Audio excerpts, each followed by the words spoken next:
Hello friends, welcome to RBI Insights. Today's our topic is RBI Act 1934. This is the second part of this series. In the first part we have covered till section 16. So those who have not seen that video can go through it once. So let's start with section 17. Section 17, business which bank may transact. The bank shall be authorized to carry on and transact several kinds of business hereinafter specified, namely. So subsection 1 of section 17, accepting of money on deposit without interest from and collection of money for the central government, the state governments, local authorities, bank and any other person. So as per subsection 1, RBI has the right to accept the money on deposit without interest. You just remember this line, accepting of money on deposit without interest from and collection of money for central government, state government, local authorities, bank and any other person. Okay. Next is 1A. As per 1A, the accepting of money as deposit repayable with interest from bank or any other person under the standing deposit facility scheme as approved by the central board from time to time for the purpose of liquidity management. So as per 1A, RBI can accept money as deposit. There we have seen RBI can accept money on deposit without interest. In 1A it is said that RBI can accept money as deposit and this is repayable with interest. So RBI has to give interest on this money which is deposited from banks or any other person under SDF scheme. So under SDF scheme, if some bank or financial if some bank is depositing their money, so RBI will repay it with interest.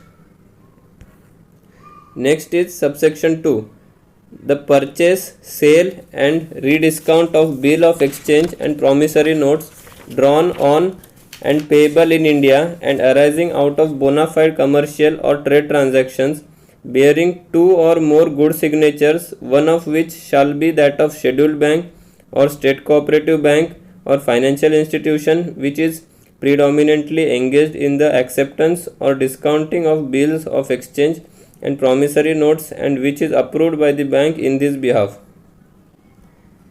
Here you just remember this line, purchase, sale and rediscount of bill of exchange and promissory notes drawn on and payable in India. Up to this. For 2A and B, it is the same, purchase, sale and rediscount of bill of exchange and promissory note drawn and payable in India, and then bearing two good signature. In 2A it is also given bearing two good signatures, one of which shall be that of scheduled bank or state cooperative bank or any financial institution which is predominantly engaged in the acceptance or deposit discounting of bill of exchange and promissory note. So in both A as well as B, this sentence is common, purchase, sale and rediscount of bill of exchange and promissory note drawn and payable in India, and both have to bear at least two or more good signature. Now this good signature refers to the valid and acceptable signature on bill of exchange and promissory notes, and among these two at least one should be that of scheduled bank, state cooperative bank or any financial institution. Here it is also written scheduled bank, cooperative bank and any financial institution. Any one signature should be of this. Now the difference between 2A and B is that this promissory note and bill of exchange should arise out of bona fide commercial or trade transaction. So the bill of exchange and promissory note should arise out of bona fide commercial or trade transaction. What is this bona fide commercial or trade transaction? So it refers to a genuine, legitimate and lawful business activity or exchange of goods or service between parties for commercial or trade purpose, that is sale of goods, service or commodities. So bona fide commercial and trade transaction, this you have to remember this word because this will come again in next subsections also. So in 2a, this bill of exchange and promissory notes are arising out of bona fide commercial or trade transaction, whereas for B, this is arising for the purpose of financing agricultural operation or marketing of crop and financing agriculture operations and marketing of crops. Okay, so the first difference in both is, in first case it will be it is arising out of bona fide commercial or trade transaction, and in B it is arising out of financing agricultural operation or marketing of crops. Then in 2A, there the maturity of this bill, there are two cases for this in 2A. First, the maturity of this bill in case of bill of exchange promissory notes arising out of such transaction relating to the export of goods from India. If it is relating to the export of goods, then its maturity will be 180 days, and in other case it will be 90 days. Okay, whereas in B the maturity will be 15 months from the date of purchase or rediscount, exclusive of date of grace. Okay,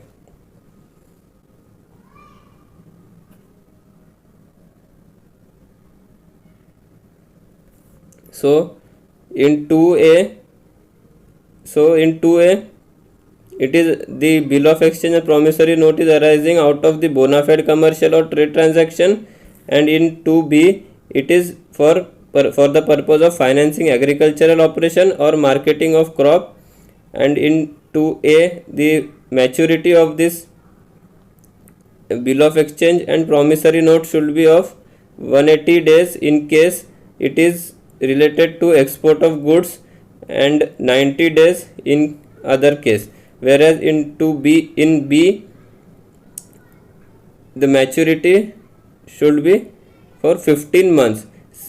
Now in B it is used for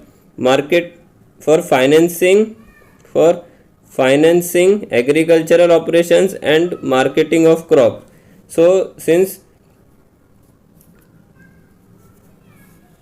this financing of agricultural operation and marketing of crops, this is an agricultural activity, and since this is in seasonal in nature, agricultural activities, that's why this maturity is for 15 months. Okay, you can just remember in such a way. Next is BB. Here also it is same.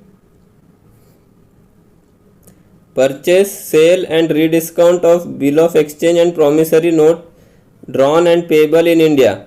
For above 2A and B also this much was same, and bearing two or more signature. There also bearing two or more signature was there.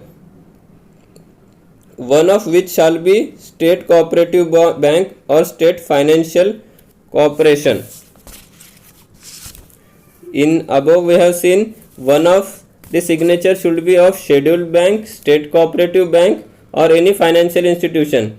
Now in BB it is said that one of the good signature should be of state cooperative bank, state financial corporation or any financial institution.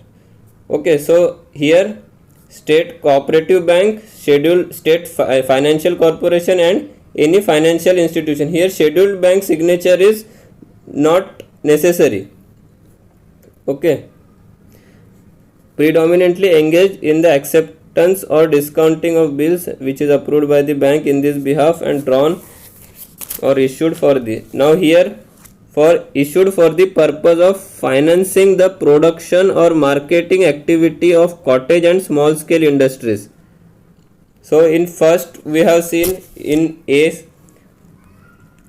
we have seen it was for the purpose of bona fide commercial and trade transaction. Then in B we have seen that the purpose of that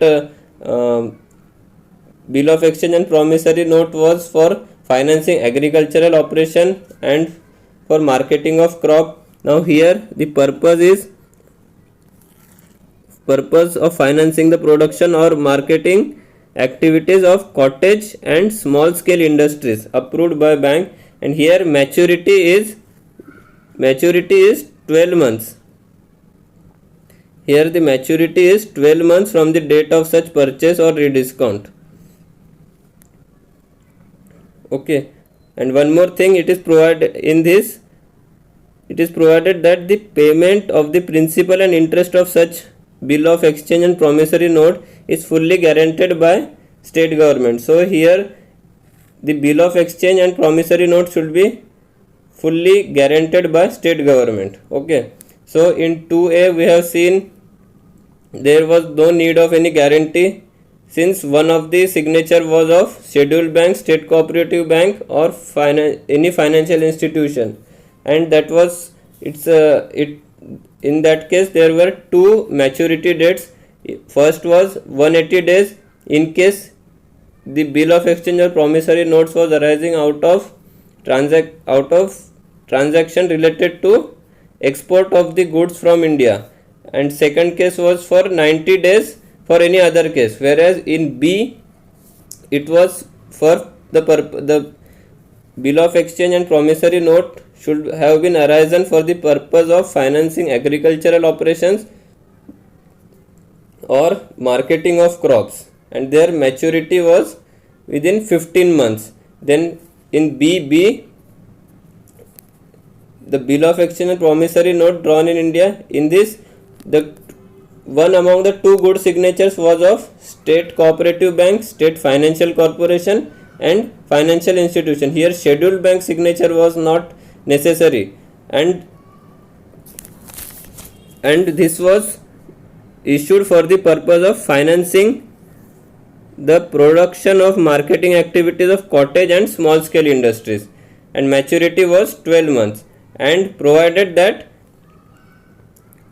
this bill of exchange and promissory note under clause BB should be fully guaranteed by state government. Okay, now next is C. The purchase, sale and rediscount of bill of exchange and promissory notes drawn and payable in India and bearing the signature of scheduled bank. Here only scheduled bank signature is required, no two signature or three signature. Here only one signature, and that is of scheduled bank signature, and issued or drawn for the purpose of holding or trading securities, holding or trading in securities of central government or state government, and the securities must mature within 90 days from the date of such purchase or rediscount. Okay, so here in this case the bill of exchange and promissory notes must bear signature of a scheduled bank, and it should be drawn for the purpose of holding or trading in securities of central government and state government. So usually central government and state government securities would be less risky, so there is no much provisions added in this. Just as in B we have seen that they have provided one provision that the bill of exchange and promissory note must be fully granted by state government, but in this C case there is no such provision required. Okay, now next is 3A. Purchase from and sale to scheduled bank of foreign exchange. Now This is one of the business that RBI transact is purchase from and sale to scheduled bank, only scheduled bank of foreign exchange. Whatever foreign exchange it has, it can sell to scheduled bank, or if scheduled bank has, it can purchase from them also foreign exchange. Next is B, purchase, sale and rediscount of bill of exchange including treasury bill drawn in or on any place in any country outside India which is a member of IMF, International Monetary Fund, and maturing in case of bill of exchange arisen out of bona fide transaction relating to the export of goods from India within 180 days. In other case it is 90 days from the date of such purchase, provided that no such purchase, sale or rediscount shall be made in India except with the scheduled bank or state cooperative bank. So in 3B it is written that RBI can purchase, sell and rediscount the bill of exchange. Here promissory note is not mentioned. In subsection 2 we have seen that promissory note was also included. Here only it is talking about bill of exchange, purchase, sale and rediscount of bill of exchange including treasury bill drawn in or on any place. In subsection 2 it was only drawn in India only, drawn on and payable in India, but here it is drawn in or on any place in any country outside India. So in this case, for countries outside India which are the member of International Monetary Fund, so those countries which are the member of IMF, they are also considered here, and the maturity of this bill of exchange in the case of bill of exchange arising out of bona fide transactions related to the export of goods is 180 days, and in other cases it is 90 days. It is same as the second subsection A, clause A of subsection 2. There was also the same two cases was arising related to the maturing of bill of exchange and promissory note. In first case it was that bill of exchange and promissory note should arise from transaction related to export of good. Here also it is related to the export of good, and maturity is 180 days, and for other cases maturity is 90 days. Okay. Next is 3A. Now up to here 3B, small b, clause B, till this we have seen purchase, sale and rediscount of bill of exchange or promissory note. Promissory note was in subsection 2. Now from 3A we will be talking about loan and advances that RBI will be giving. So making to any scheduled bank or state cooperative bank of loan and advances against promissory note of such bank, repayable on demand or on expiry of fixed period not exceeding 180 days. So from here, from 3A you will see the RBI's function for giving loan and advances to various institutions. So among this first case is making to any scheduled bank or state cooperative bank. Here scheduled bank and state cooperative bank is in 3A. So if any scheduled bank or state cooperative bank is in need of money, so they will approach RBI saying that RBI, we need some money, we have to borrow some money from you. So RBI will say, okay, we will give you money under subsection 3A, but you have to give something in return. So provided that the borrowing bank furnishes a declaration in writing to the effect that, so if under 3A scheduled bank or state cooperative bank seeks for loan and advances against promissory note. Here only promissory note is mentioned. So scheduled bank and state cooperative bank have to borrow money or take loan and advances from RBI against promissory note only, and the expiry of this promissory note should be for a period not exceeding 180 days. Okay, so scheduled bank and state cooperative bank will go to RBI, give their promissory note. Along with promissory note, RBI will ask for certain declaration in writing.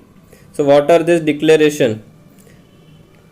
Now here in 3A, 3B, for both this first paragraph is same, that is making to any scheduled bank or state cooperative bank loans against promissory note. In 3B also you will see it is the same, making to any scheduled bank or state cooperative bank of loan and advances repayable on demand or on expiry of fixed period not exceeding 180 days against promissory note. Just here promissory note is that word is used at last. In 3A they have promissory note word is in middle only. So these two are same. Just in 3A and 3B the extra or the differential part is the declaration.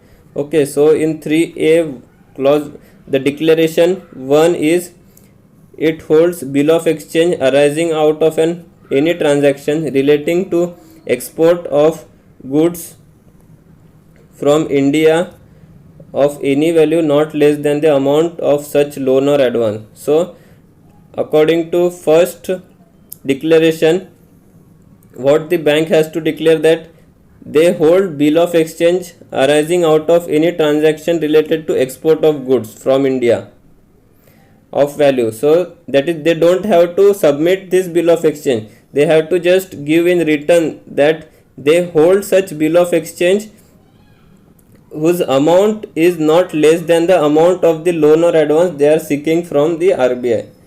Okay, so this is first declaration.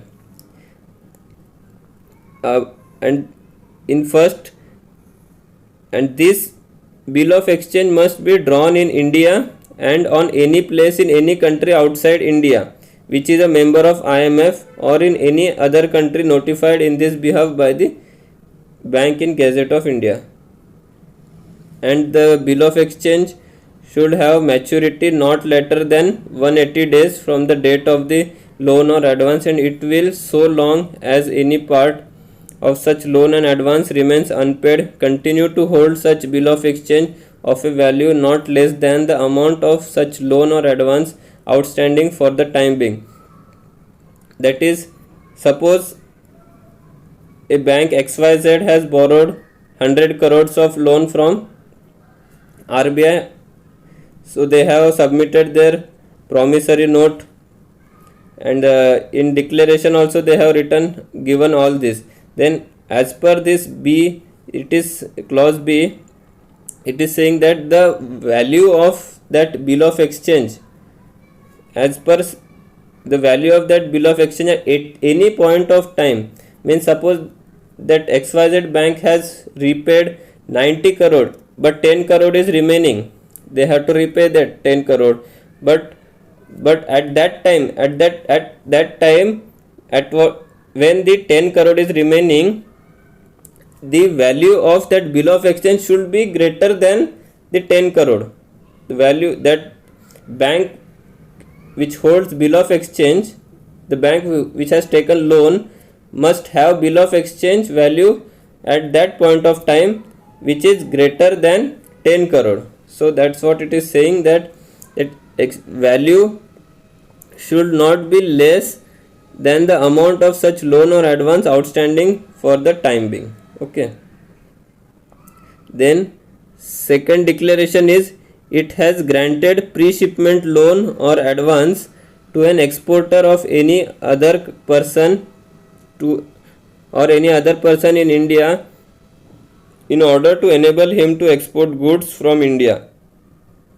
The amount of loan or advance drawn and outstanding at any time being not less than the outstanding amount of loan or advance obtained by the borrowing bank from the bank. So in this is or actually, so either 1 or 2 in return they have to give that the borrowing bank has granted a pre-shipment loan or advance to an exporter. They have to write that if that they have given a pre-shipment loan or advance, that and that loan and advance should, the amount of that loan or advance should not be less than the outstanding amount of the loan or advance obtained from the Reserve Bank of India. Okay. Now in 3b I have told you that everything is same, just here what they have to give in declaration, provided that the borrowing bank furnishes a declaration in writing to the effect that it has made loan and advances for bona fide commercial or trade transaction,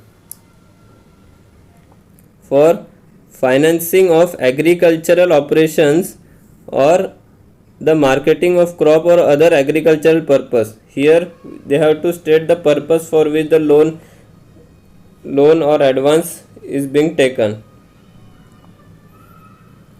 in their declaration. Okay. Next is subsection 4. Now in 3 we have seen that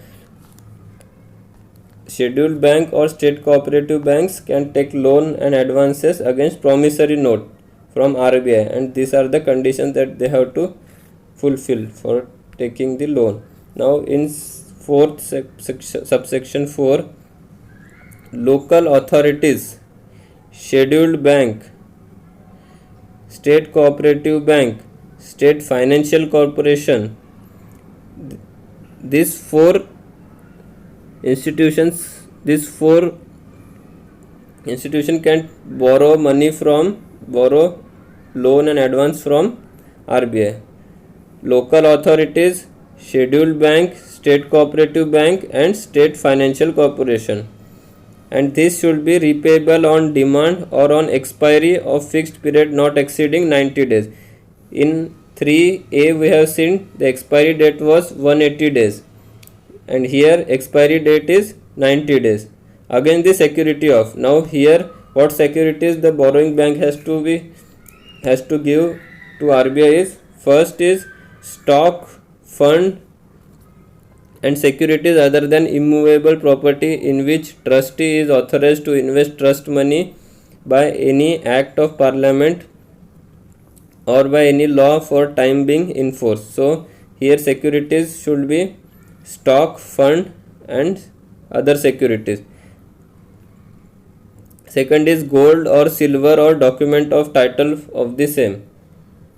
And C is bill of exchange and promissory notes as are eligible for purchase or rediscount of the bank, fully guaranteed as to the repayment of the principal and payment of interest by the state government.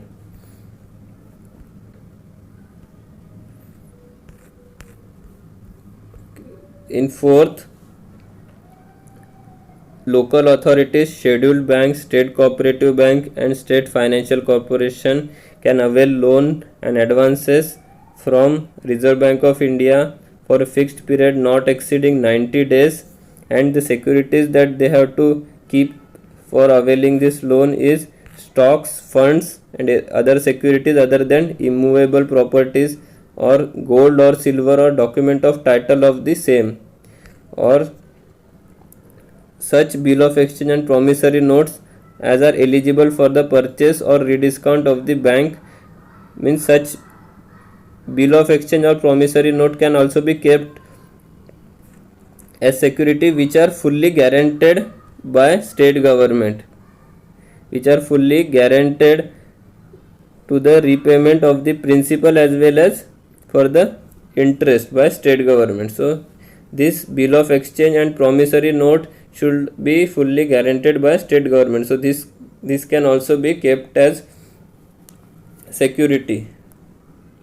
Then D is promissory note of any scheduled bank, state cooperative bank supported by document of title of goods such documents having been transferred, assigned or placed to any such bank as security for a loan or advance made for bona fide commercial or trade transaction or for the purpose of financing agricultural operations or marketing of crop.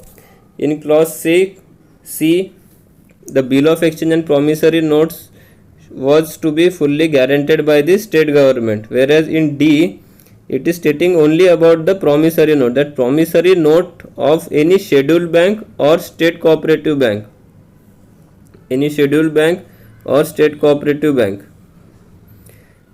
supported by documents of title of goods, and this promissory note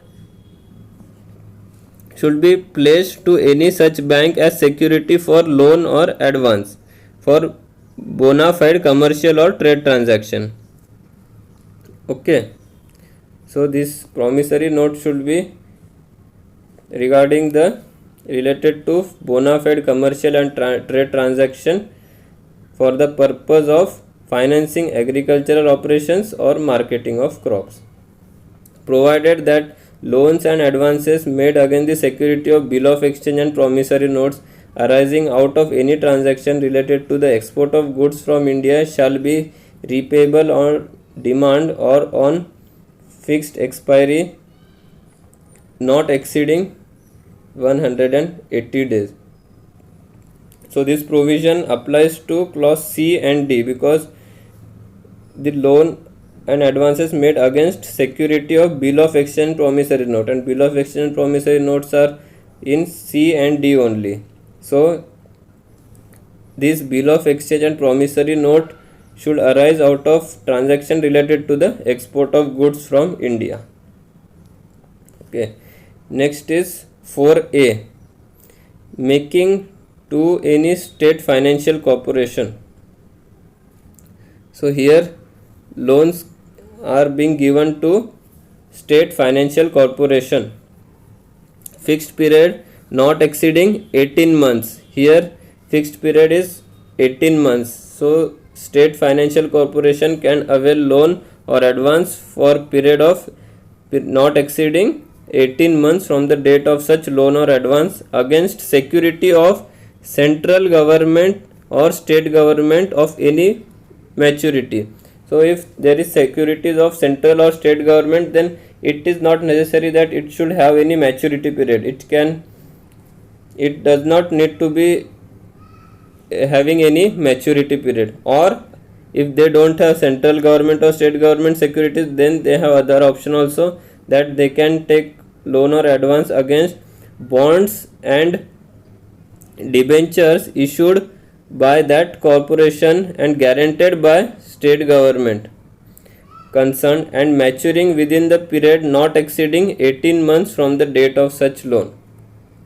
So here two options are given to be kept as security. Either state financial corporation can keep central government or state government security of which the maturity is not needed, or if they are keeping bonds and debentures issued by that corporation only as security, then that bonds and debenture must be guaranteed by state government, concerned state government, whose expiry should not exceed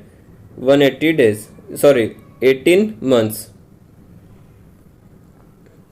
provided that the previous approval of the state government shall be obtained for borrowing by the state financial corporation, and amount of loan and advance granted to the corporation under this clause shall not at any time exceed the aggregate twice the paid up capital. So whatever paid up capital is of that state financial corporation, the loan amount should not exceed twice the paid up capital of that state financial corporation. And to avail the loan also they have to take prior approval of the state government. Approval of state government shall be obtained. Okay, so in 4th we have seen that scheduled bank, local authorities, state cooperative bank, state financial corporation, how they can avail loan from RBI. Then in 4A, state financial corporation, how they can avail loan from RBI, or how RBI can give loan to them. This will be right. How RBI can give loan to them as per which section of Rbi Act 1934. Now next is 4AA, making of annual contribution to National Rural Credit Long Term Operational Fund and National Rural Credit Stabilization Fund. So RBI have to give annual contribution to these two funds, National Rural Credit Fund and National Rural Credit Fund. This is long term operation and this is stabilization fund, and these are established under section 42 and 43 respectively of the National Bank for Agriculture and Rural Development Act 1981. Under NABARD Act, it is section 42 and 43 of NABARD Act state that RBI has to make annual contribution to the National Rural Credit Long Term Operation Fund and National Rural Credit Stabilization Fund. Next is 4B, making of loans to Industrial Finance Corporation of India. Now, repayable on demand or on expiry of fixed period not exceeding 90 days from the date of such against the securities of central government or any state government. So if some Industrial Finance Corporation of India comes to RBI for availing loan and advance, then under this section RBI can give loan to them against the securities of central government or state government for 90 days, or repayable on expiry of fixed period not exceeding 18 months from the date of such loan against the securities of central government of any maturity, or against this bond and debenture issued by the said corporation and guaranteed by central government and maturing within a period not exceeding 18 months from the date of such loan or advance. So if Industrial Finance Corporation of India wants short term loan, then they can go for this option if provided that they have securities, central government or state government securities with them to avail that loan. But if they want loan for long term for 18 months, so in second case the maturity is 18 months. So but in this, what securities they have to keep? First is central government securities of any maturity. If they have this security, then no problem. Or they can avail this loan against the securities of bond and debenture issued by the said corporation and guaranteed by the central government. This bond and debenture which they are willing to keep for as a security should be guaranteed by central government, whose and maturity in this case will be 18 months. Okay. Now, so in first case we have said that in 3A we have seen how RBI can give loans to scheduled bank or state cooperative bank against promissory note. Then in 3B we have seen how RBI can give loan or advances to scheduled bank or state cooperative bank, but here the declaration was different from 3A case. And then in section 4, how RBI can give loans and advances to local authorities, scheduled bank, state cooperative bank and state financial corporation. Under that also there were total A, B, C, D, 4 securities that they can keep to avail the loan. Then 4A, loans to state financial corporation. Then next in 4AA we have seen that RBI has to contribute annual contribution to National Rural Credit Long Term Operation Fund and National Rural Credit Stabilization Fund. Then in 4B, the making of loans to Industrial Finance Corporation of India. Under that, two types of securities was supposed to be kept, and for maturity of both were different. That is, for maturity, short term maturity of 90 days, the securities was central government or state government, and if they are requiring long term loan, that is for 18 months, then they can keep securities of central government or only central government of any maturity, or against bonds and debentures issued by the said corporation and guaranteed by central government, and maturity period not exceeding 18 months of such bonds and debenture. Next is 4BB, making to any financial institution notified by central government.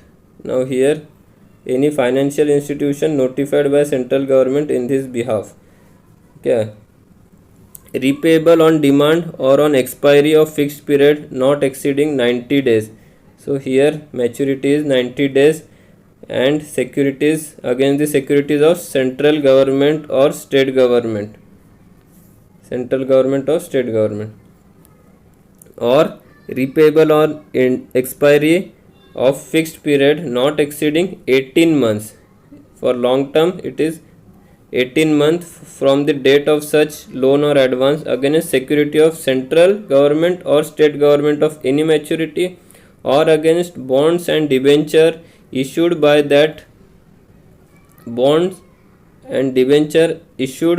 financial institution, guaranteed by the central government or state government, and maturing within a period of 18 months from the date of such loan and advances. Okay, so if RBI has to give loan to any financial institution which are notified by central government in this behalf, then the financial institution has to keep some securities.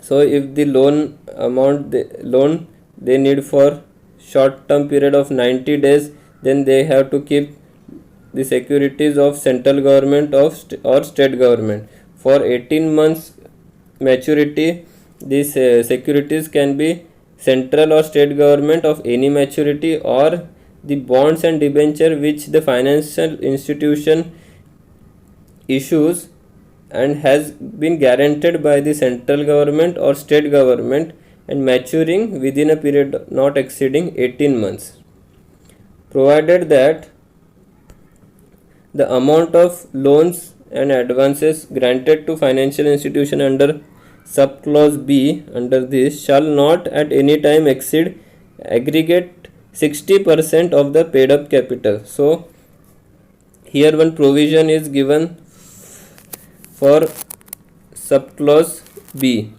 that the amount of loan shall not exceed aggregate 60% of the paid up capital of that institution. Okay.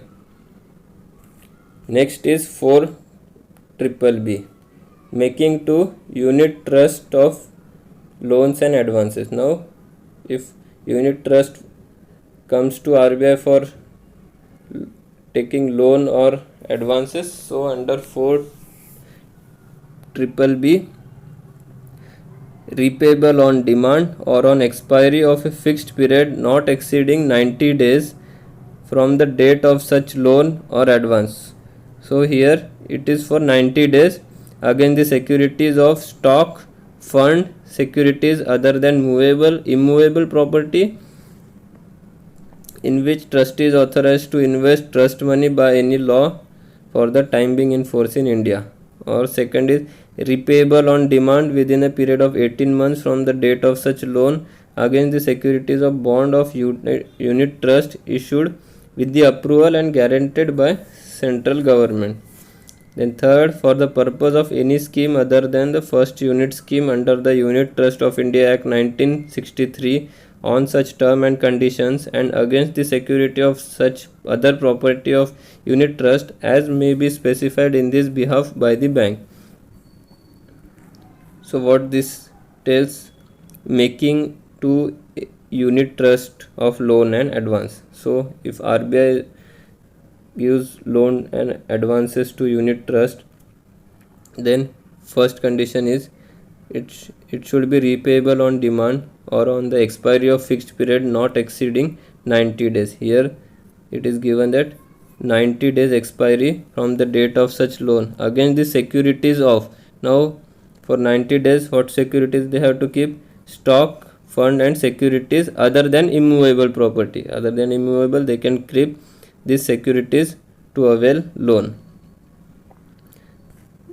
Then next is, if for 18 months, there it was for 90 days, here for 18 months, and the securities which the unit trust can keep is against the security of bonds of unit trust issued with the approval and guaranteed by. Wherever any organization wants loan and they are keeping bonds or debenture as security, that bond and debenture has to be guaranteed by central government or state government. If you see in above also, same condition was for state financial institution also. Here also in financial institution also same was there. If bond and debentures are issued by the financial institution and guaranteed by, see here, guaranteed by central government, then it has to be guaranteed by central government. Okay, so in all such condition, it has to be, the bonds has to be guaranteed by central government or state government. So here it is central government only, so this should be guaranteed by central government. Then third is for the, now in first they have said that for 90 days the security should be stock, fund and securities, that is movable property only. In second, for 18 months, maturity is 18 months and securities should be the bonds of unit trust which has been issued with the approval and is fully guaranteed by central government. Now in third case, for the purpose of any scheme other than the first unit scheme under the Unit Trust of India Act 1963 on such terms and conditions and against the security of such other property of unit trust as may be specified in this behalf by the bank. So what does this mean? So this refers that if unit trust want loan or advance against any scheme other than the first unit scheme, so in their act, in Unit Trust of India Act 1963, whatever may be the first unit scheme, except that other than this, if they want the loan or advances for any other schemes, they can avail on such terms and condition against the security of such other property. So in this case the security will be, the terms and condition for keeping the securities again to avail the loan will be specified in this behalf by the bank. So there is no specified securities. Any such property that will be specified by the bank has to be kept by the Unit Trust of India to avail loan for the purpose of any scheme other than first unit scheme. Okay, next is 4C. Now here RBI is giving loan to warehousing corporation. After giving loan to unit trust, now comes the warehousing corporation,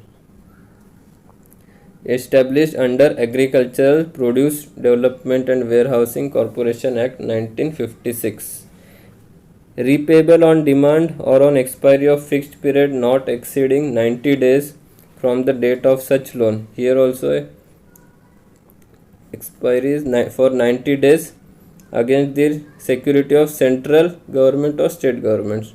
Against state government or central government securities, they can avail loan for period not exceeding 90 days. And for long term, that is for 18 months, the security of central government and or of any state government of any maturity, or against the bond and debenture issued by the corporation to which the loan or advance is made and guaranteed by central or state government and maturing not period not exceeding 18. Same है सब, same Ramayan Mahabharat है.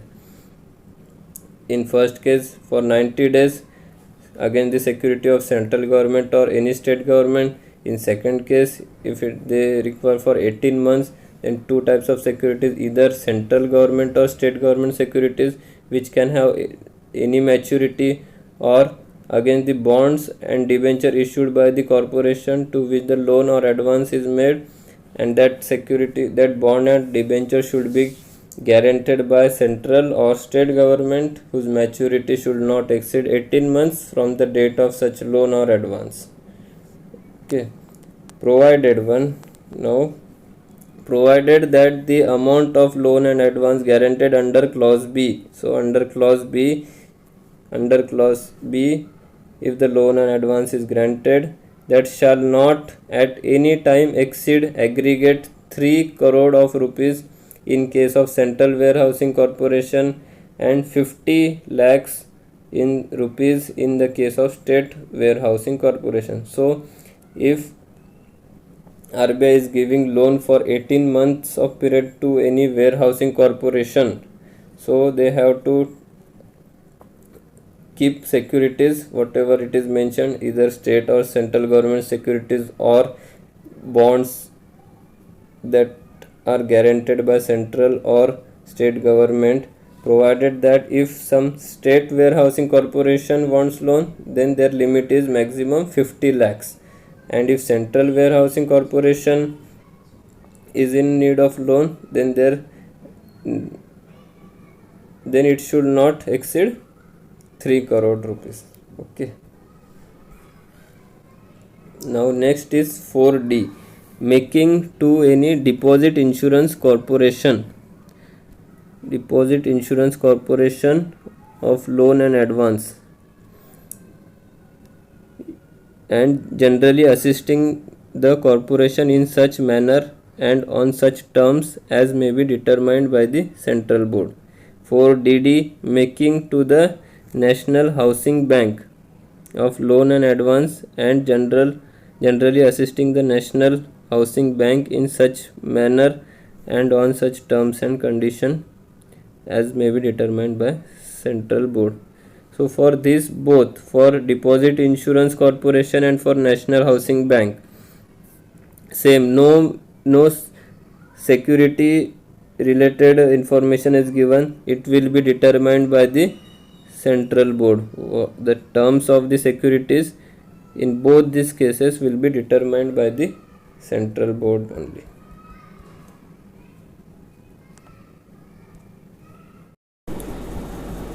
Next is 4E, the making of National Bank of loan and advances repayable on demand or on the expiry of fixed period not exceeding 18 months from the date of making of the loan or advance.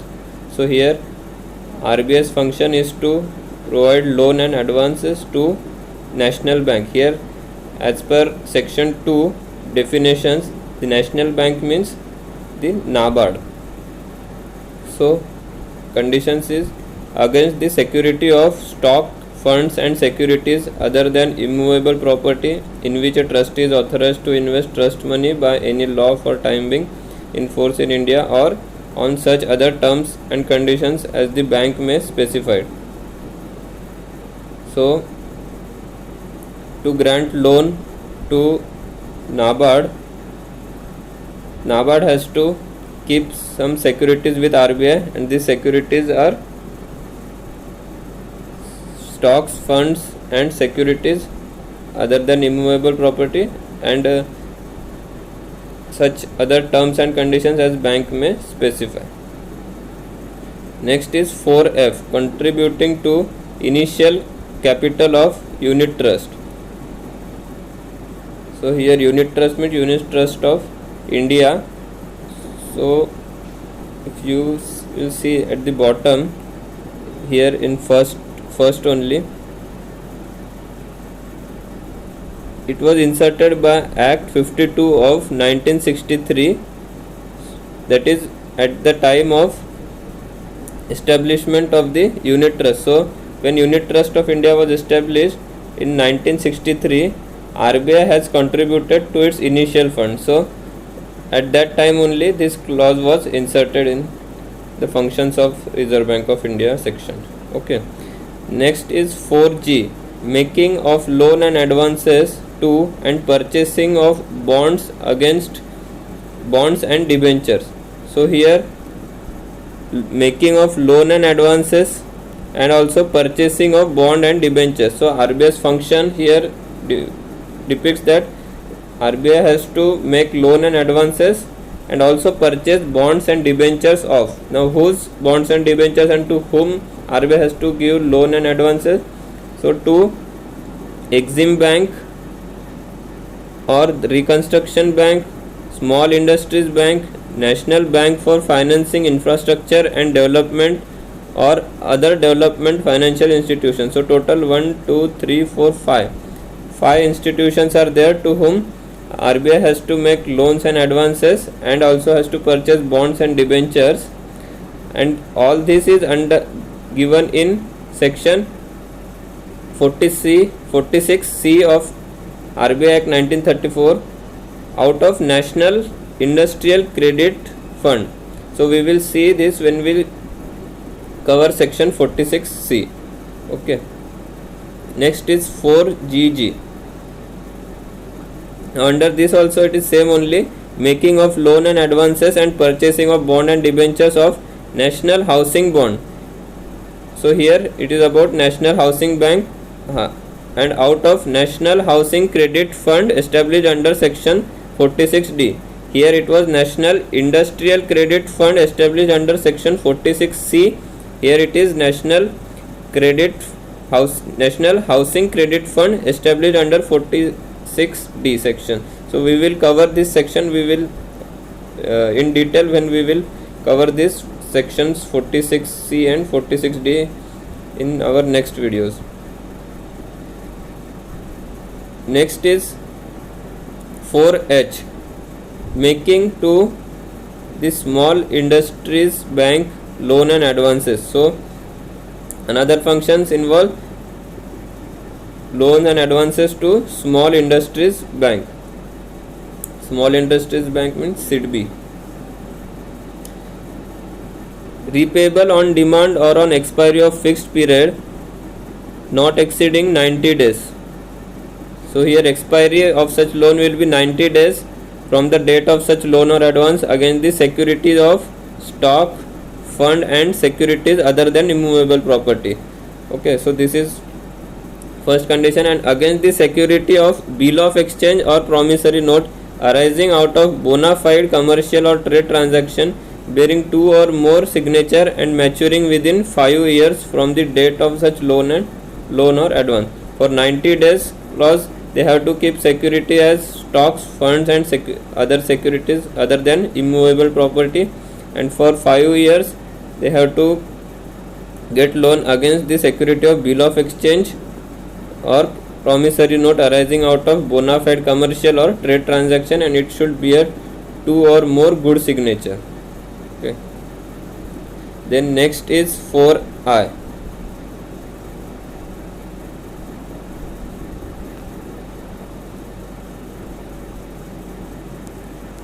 4I, making to scheduled bank, Exim Bank, Reconstruction Bank, Small Industries Bank, Industrial Finance Corporation, National Bank for Financing Infrastructure and Development, other development financial institution and any other financial institution. Now how many institutions are covered here? Scheduled Bank, Exim Bank, Reconstruction Bank, Small Industry Bank, Industrial Finance Corporation, National Bank for Financing Infrastructure and Development, or other development financial institution and other financial institution. Total 7 to 8 are covered here. And here this other development financial institution, what is the difference between other development financial institution and any other financial institution? So in our section 2 of definitions, we have seen the definition of other development financial institution. On page number 14 you can see the other development financial institution. Here means the development financial institution licensed under section 29 of the National Bank for Financing Infrastructure and Development Act 2021. So those who will cover under this, they will be other development financial institution. And any other financial institution as may on the recommendation of bank be approved in this behalf by the central government of loan and advances repayable on demand or otherwise. So this other development financial institution means one which was given in section 2, that was the development financial institution licensed under section 29 of National Bank for Financing Infrastructure and Development Act. And the other financial institution who wants the loan and advances, so on recommendation of bank, so Reserve Bank of India can recommend such institutions to central government, and if central government approves it, then only RBI can give loans to other financial institutions also against the security and on such terms and conditions as may be approved in this behalf by the central board. So security and other terms and conditions for giving loans to these organizations will be approved by central board for the purpose of enabling such banks or financial institution, as the case may be, to purchase foreign exchange from the bank for the purpose of financing import of the capital goods or for such purpose as may be approved by central government. So here purpose is to purchase foreign exchange from the Reserve Bank of India for the purpose of financing the import of capital goods or any other purpose as that will be approved by the central government. Okay. Then next is 4J, making to Exim Bank of loans and advances. Then after that it is 4K, making to Reconstruction Bank of loan and advances. And next is 4L, the making to National Bank for Financing Infrastructure and Development or other development financial institution of loan and advances. Now in 4JKL, in all these four, same securities has been identified. So in case of Exim Bank, Reconstruction Bank and National Bank for Financing Infrastructure and Development or other development financial institution. So if RBI is giving loan or advances to all these three, then what security it has to be kept with RBI? So first is repayable on demand or on expiry of on the expiry of fixed period not exceeding 90 days from the date of such loan or advance against the security of stock, fund and securities other than immovable property. So this is the first condition. And the next security is against the security of bill of exchange or promissory note arising out of bona fide commercial or trade transactions bearing two or more good signature and maturing within 5 years from the date of such loan. So under first condition it was for 90 days.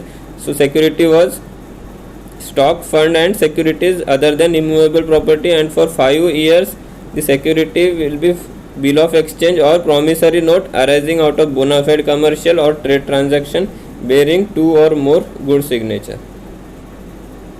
So this was section 17 of RBI Act 1934 all the subsection 4. So now next is subsection 5, making to the central government and state government of advances repayable in each case not later than 3 months from the date of making of the advance. So RBI's function involves making advances to central government and state government repayable in not later than 3 months from the date of making the advance. So central government or the state government who are taking these advances has to repay it in not later than 3 months. Within 3 months they have to repay this advance to RBI. Next is subsection 6, the issue of demand draft, telegraphic transfer and other kind of remittances made payable at its own offices or agencies, the purchase of telegraphic transfer and making, issue and circulation of bank post bills. So issuing of demand draft, telegraphic transfer and any other kind of remittance made payable at its own offices or agencies. So at its own offices or agencies means RBI's regional offices. And purchase of telegraphic transfer and making, issue and circulation of bank post bill. Next is clause 6A, dealing in derivatives and with the approval of central board in any other financial instrument. So RBI's function involves dealing in derivative markets and with the approval of central board in any other financial instrument. Here explanation is given.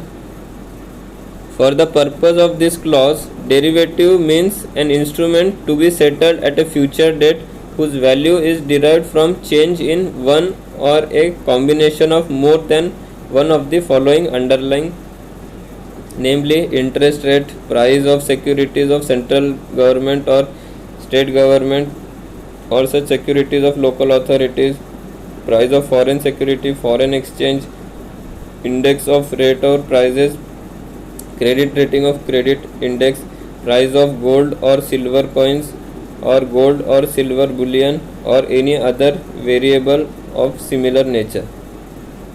So under clause 6A, RBI's function involves dealing in derivatives and with the approval of central board in any other financial instrument. So and here it is the meaning of derivative as also given. It means instrument to be settled on a future date whose value is derived from change in one or combination of more than one of the following. If the value of that derivative will be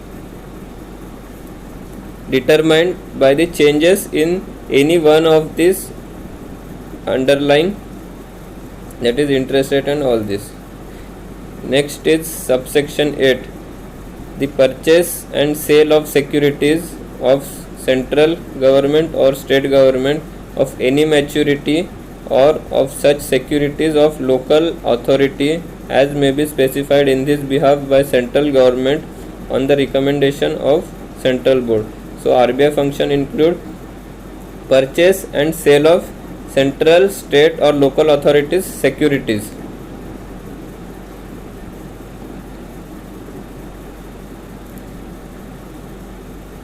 Provided that securities fully guaranteed as to principal and interest by any such government or authority shall be deemed for the purpose of this clause to be securities of such government or authorities. So it should be fully guaranteed.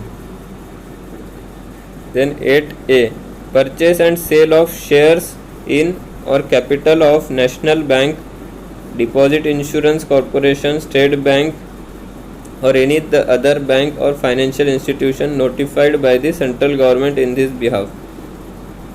So RBI's function involves purchase and sale of shares in National Bank, Deposit Insurance Corporation, State Bank or financial institution notified by the central government. Then clause 8AA, promoting, establishing, supporting or aiding in promotion, establishment and support of any financial institution, whether as its subsidiary or otherwise. So RBI's function is to promote, establish and support any financial institution. So if any financial institution is in trouble, it has to support it. If any financial institution has newly established, so RBI has to promote it and support it, whether it is its subsidiary or otherwise. Next is 8B, keeping of deposits with State Bank for such specific purpose as may be approved by the central government in this behalf. So RBI has to keep some deposits with State Bank of India also. And the purpose will be for such specific purpose as may be approved by central government. Subsection 9. The custody of monies, securities and other articles of value and collection of the proceeds, whether principal, interest or dividend of any such security. So RBI's function here involves custody of monies, security and other articles of value. So RBI has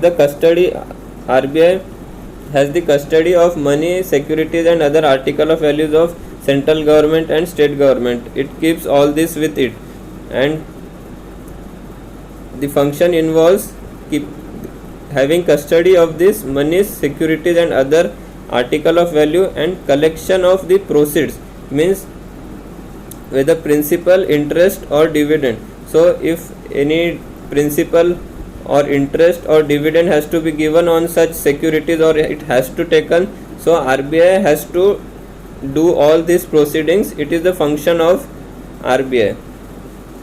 Next is subsection 10, sale and realization of all property, whether movable or immovable, which may in any way come into the possession of bank in satisfaction or part satisfaction of any of its claim.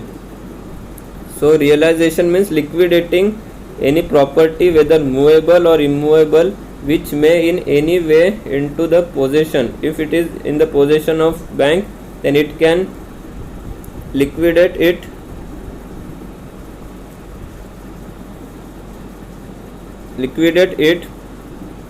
as a part of satisfaction of any of its claim. If it has given loan to someone and it is unable to repay it, so RBI can liquidate its property which it has kept as security with it, whether it is movable or immovable. Next is subsection 11, acting as agent for central government or state government or any local authority or Industrial Finance Corporation of India or any other body corporate which is established or constituted by or under any law or government of any such country outside India, or any such person or authority as may be approved in this behalf by the central government in the transaction of any of the following kinds of business. So RBI's function involves it has acting as an agent for all these, for central government, state government, any other body corporate and all. For what kind of business? Purchase and sale of gold or silver or foreign exchange, purchase, sale, transfer and custody of bill of exchange, securities or shares in any company, collection of the proceeds, whether principal, interest or dividend of any securities or shares, remittance of such proceeds at the risk of the principal by bill of exchange payable either in India or elsewhere, management of public debt, issue and management bonds and debenture. So RBI has to do all this on behalf of, RBI has to act as an agent for all these institutions, government and state institutions, for performing these businesses. So our next clause is 11A, acting as an agent for the central government. In administering any scheme for subsidizing the rate of interest or other charges to any loan or advances made or other credit facilities provided by banks or other financial institutions for the purpose of financing or facilitating any export from India and making as such agent for of payments on behalf of central government. So this clause is basically focusing on the loan and advances scheme of central government for financing and facilitating export from India.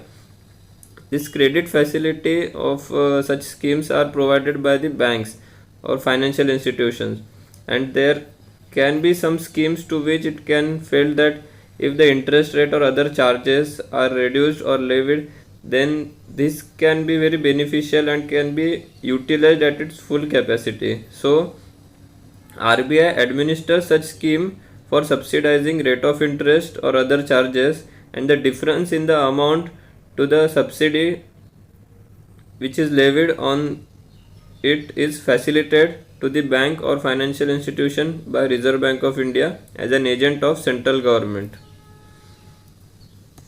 Okay. Next is subsection 12. The purchase and sale of gold or silver coins and gold and silver bullion and foreign exchange and the opening of gold account with the principal currency authority of any foreign country or the bank for international settlements or any international or regional bank or financial institution formed by such principal currency authority or authorities or by the government of any foreign country. So the function of RBI include purchase and sale of gold or silver coins and gold and silver bullion and foreign exchange, and also opening of gold account with principal currency authority of any foreign country or bank for international settlement or any international or regional bank or financial institution which are formed by such principal currency authority or by government of foreign country. So this principal currency authority is an institution. Basically it is responsible for overseeing and regulating the issuance, circulation and stability of the currency in a country, and in most of the cases it is the central bank of that country. Just like in India we have RBI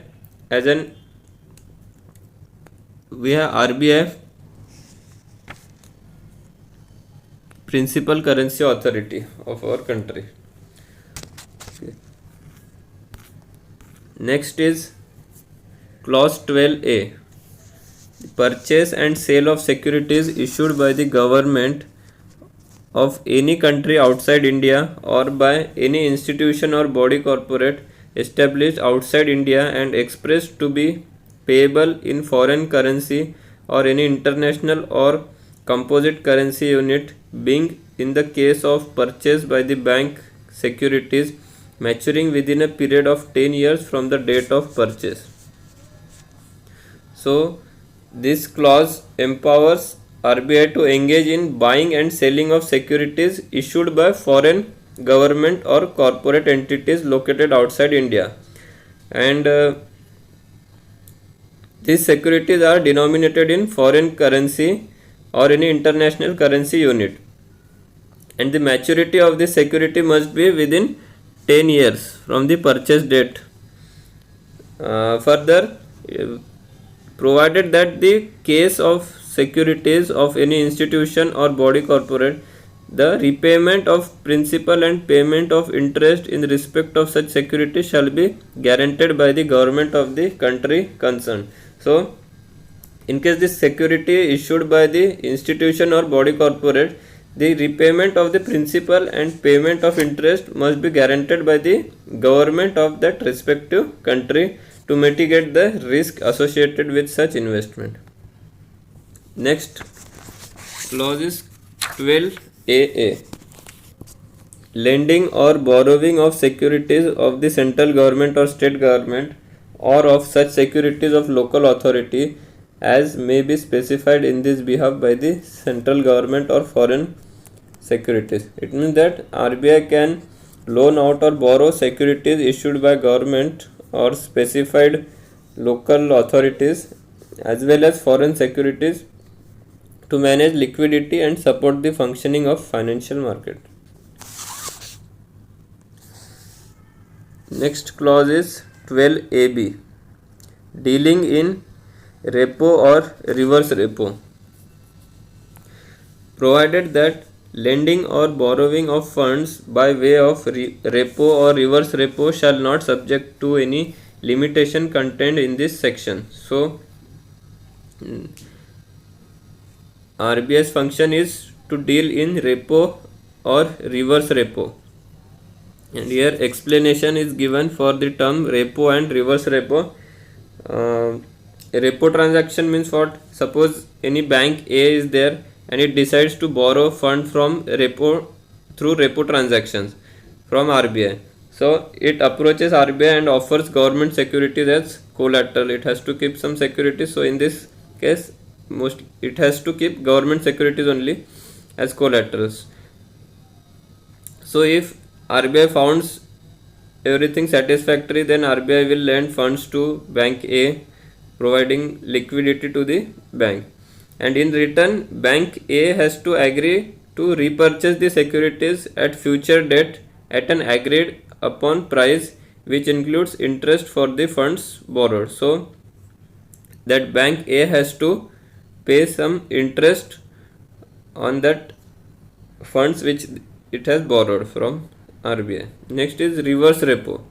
Now this is an instrument for lending funds by purchasing securities of the central government or state government. Basically, reverse repo transaction, RBI absorbs excess liquidity from the banking system. It conducts a reverse repo transaction by offering government securities to commercial bank. In repo transaction, the bank keep their securities with RBI, government securities, and borrow funds. But in reverse repo transaction, it is reverse. RBI absorbs the excess liquidity from the banking system. So here banks which are having their excess funds participate in this reverse repo auction and earns interest on the funds lent to the RBI. So here RBI gives government securities to banks and banks parks their excess fund with RBI, on which it agrees to resell the securities offered by the RBI at future date, and also bank earns interest on the funds lent to the RBI.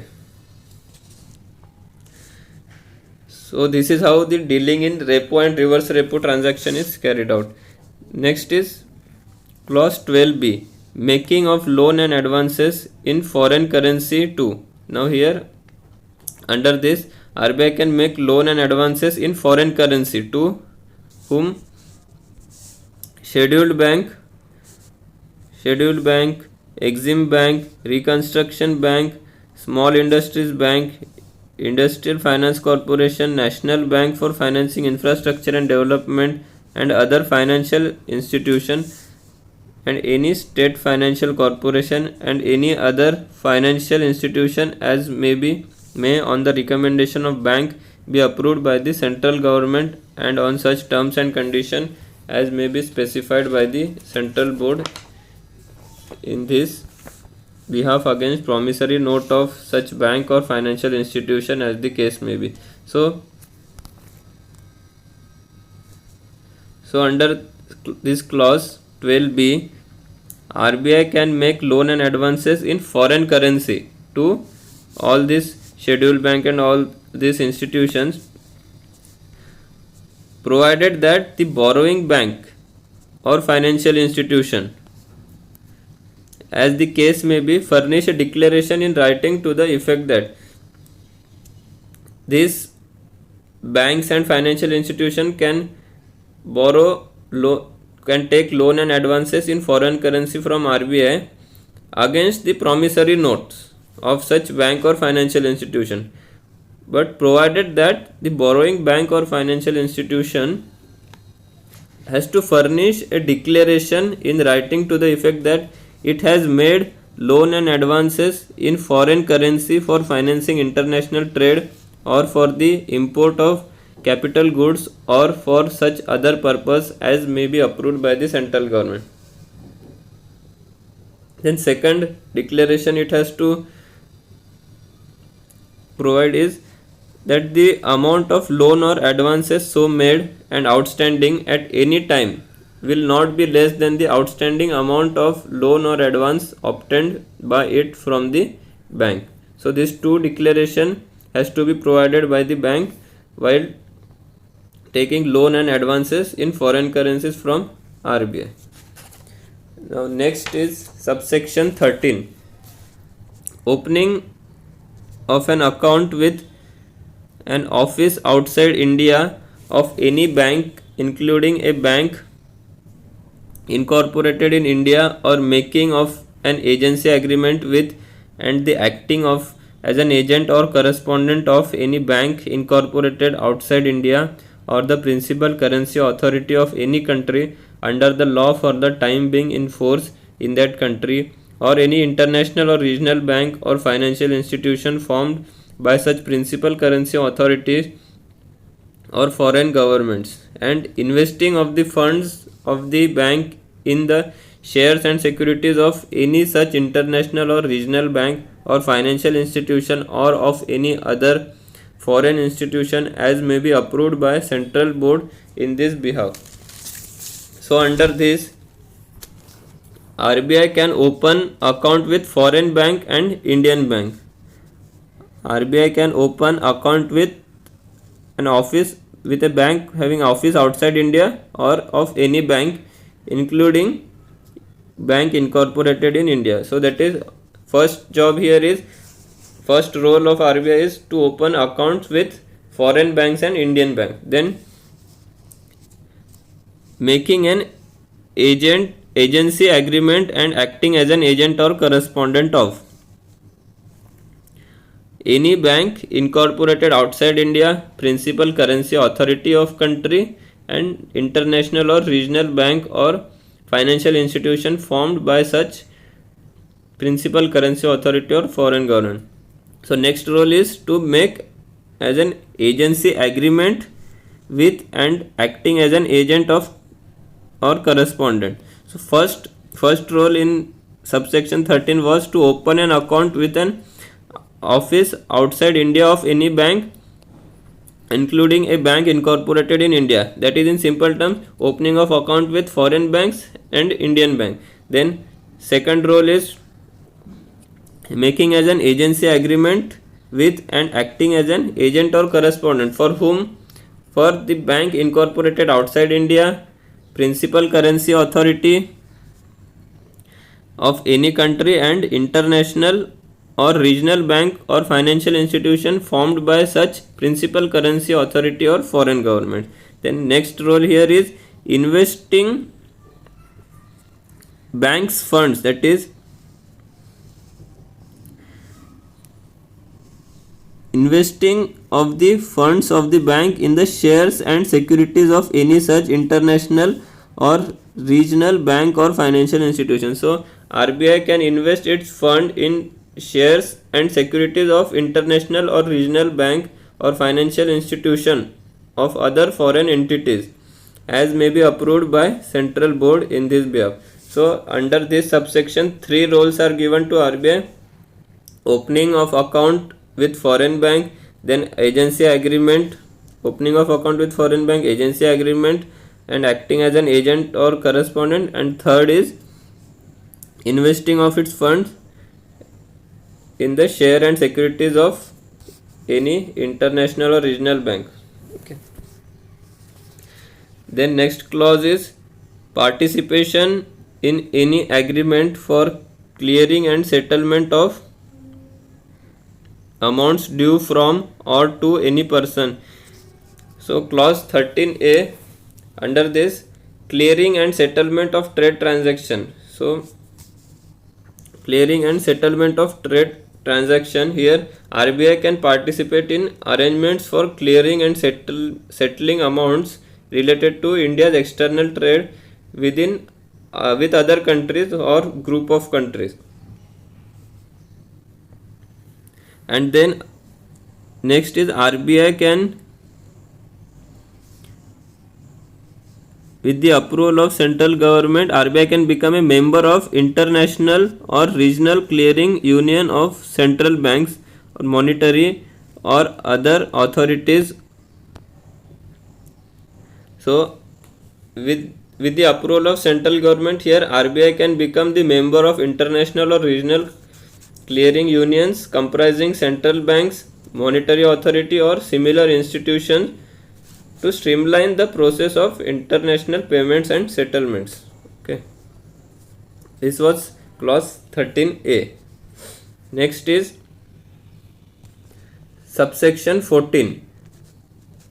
The borrowing of money for a period not exceeding 1 month for the purpose of the business of the bank and giving of securities for money so borrowed.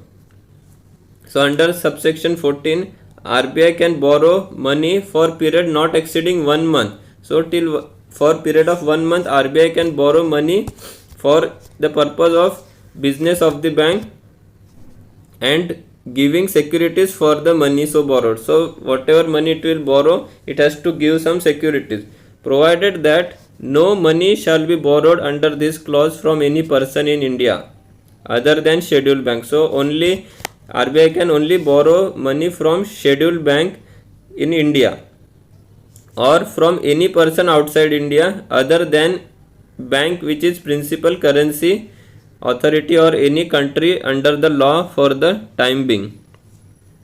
So outside India it can only borrow from principal currency authority, and in India it can only borrow from scheduled bank.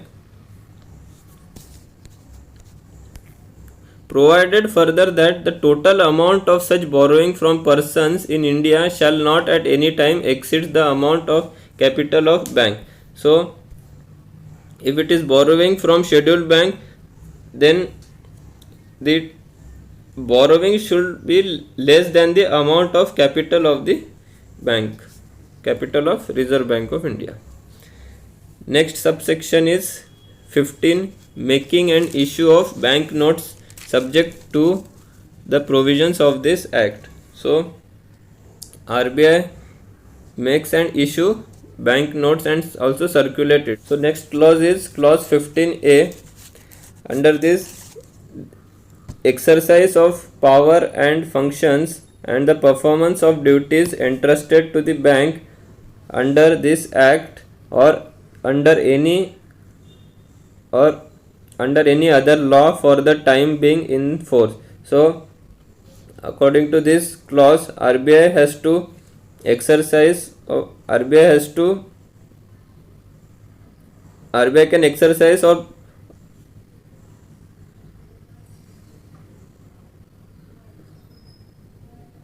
so under this clause, RBI has to perform duties which are entrusted under this act. So whatever functions it has to be carried out, it is entrusted in this act, so it has to carry all these functions. And if something is associated with other law in which RBI has to perform any duty, so RBI is entrusted to do that functions also.